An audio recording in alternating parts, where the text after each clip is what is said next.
Hi, my name is Nigel. I'm going to talk about my celibacy journey thus far. A year ago, about mid-July, I committed to a year of no sex. And today I'm going to talk about why I did that and what I learned, and hopefully you can gain something from it. Okay, so yeah, definitions. Celibacy to me just means no sexual contact as I define it, at all for a year. Yeah, within that time frame. Um, why? Uh, Around the time that I started, uh, I didn't have the healthiest relationship with sex and my sexuality.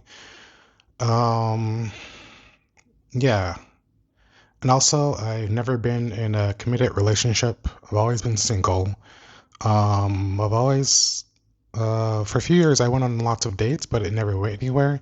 And this is part of me wanting to change my approach with that and approach dating a different way. But even then, during that time, during like the past year that I was celibate, I didn't even date that much at all anyway. So, yeah.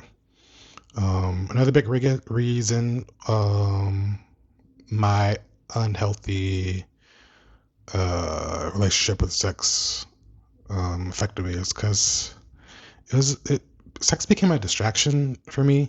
Um, had a lot of things that I wanted to accomplish within that year, such as moving to a new city, which I did. I moved from Arizona to from Tucson to Seattle, and I'm here, and that's been great. And I think part of that reason was I was more focused on my goals and the things that I wanted to accomplish in my life during that time. Um, I'm looking at my notes. Um, yeah, and I'm just like a lover boy at heart, and I didn't like the feeling of being left it after so much, as opposed to people being genuinely attracted to my character, as well as my appearance. Yeah, I didn't like the feeling of knowing that somebody, the amazing reason that they were drawn to me was because of my body and what my body could do for them. Um, and overall, I didn't really like myself at the time. Like thinking back, I made a lot of uh, decisions that I wouldn't have made otherwise if I was not horny, to put it bluntly. Yeah, there are definitely things that I did out of just pure carnal desires, uh, that affected me in negative ways. Um, which leads me to my last reason, why I seriously considered this journey. It's because in like February of last year, I got diagnosed with herpes. So that having that experience definitely put into another perspective and maybe stop and think about how I felt about my sexuality and my sex life at the time and what I wanted to change about it and how I wanted it to be better. So yeah. So I did that for a year. Around the time, so I started in July, mid-July 2024, and around mid-July 2025, I was in the process of moving to a new city. And by the time I was more open to opening myself up more for uh, like different sexual experiences, um, and it didn't feel as much as a hard role for me. I wanted to be more, like I said, like more open about it. Um,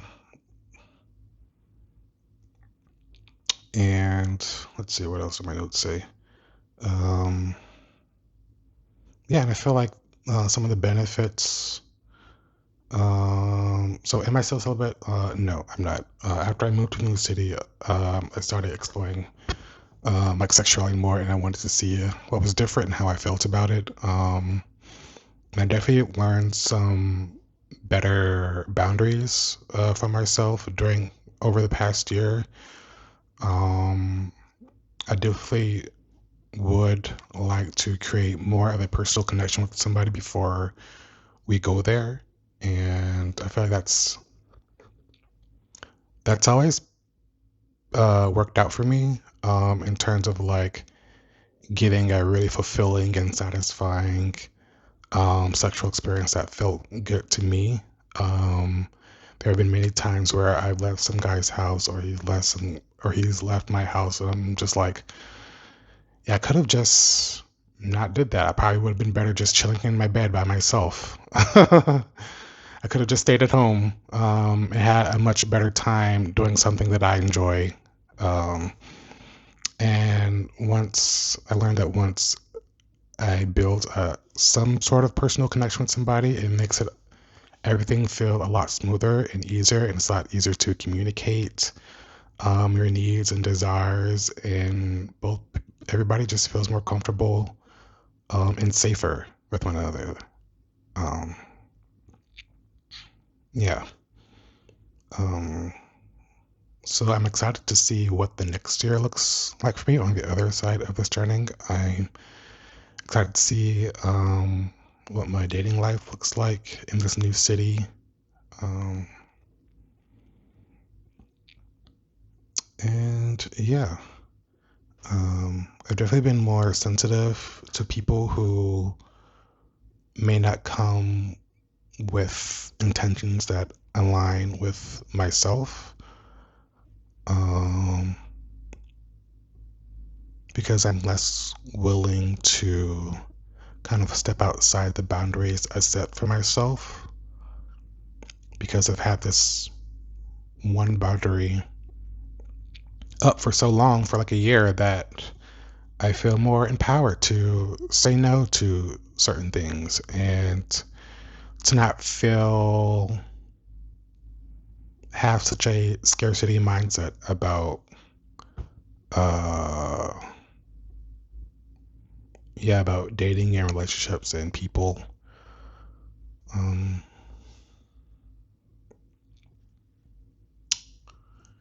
so if I have any advice on anybody who's considering this and um as a means of learning more about themselves, if it's a problem in your life, it may not be a big of an issue in your life as it was in mine. Um, I definitely encourage it if you think it would be helpful, if it's something you want to try. Um, I think there's a lot you can gain from it, and yeah, there's a lot you can learn. Um, and in general, I think it's just a healthy thing to do hard things and challenge yourself in different ways. Mm, why am I making this video? I just think sharing stories and being vulnerable with people can be very powerful, and it can be a very powerful way to build connections with the people around you. And I've always been a proponent of being open and vulnerable and um, sharing with people um, the things that we're going through. And um, on YouTube, I've always loved watching people talk about their journey on different things in their personal growth areas. And it's always been helpful to me. And um, my desire is to contribute to that pool of resources that people can come to if they need encouragement or advice or just like wanting to listen to people that can relate to them. Yeah, that's my vision for why I'm doing this and why I want to continue sharing uh, different parts of my journey, and the different journeys that I've taken going. So yeah, if you watched this much and you enjoyed listening, thank you. Leave a comment. I definitely love to discuss these things with people. Leave a like, subscribe if you're interested in possibly hearing more of me ramble about uh, random things that I'm going through. Yeah, thanks again. My name's Nigel. Stay soft and talk to you later. Bye.